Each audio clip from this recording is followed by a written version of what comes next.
Welcome to Let Me Fix This. Enjoy the video. You start by validating prerequisites. Ensure a recent backup and appropriate recovery model so you can undo mistakes.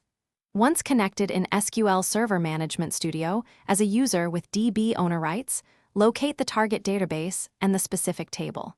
Make sure you know the primary key and exact criteria for rows to update. Next, draft a safe update statement in a query window and precede it with a select, using the same where clause to preview affected rows before any change. Once done previewing with select, write the update using parameterized values or an explicit SET list.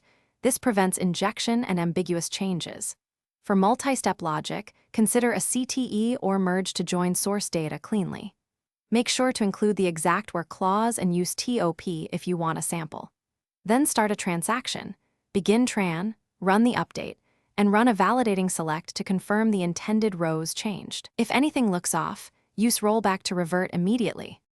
You finish by validating the row count and spot-checking several rows to ensure data integrity.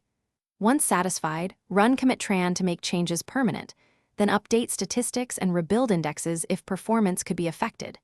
If something goes wrong, stop and investigate immediately. Use rollback if still in transaction, check the transaction log for recent changes, or restore from backup when necessary. For recurring updates, script the process, add logging, and run in a maintenance window to minimize risk. Thanks for watching. If you found this helpful, don't forget to like and subscribe.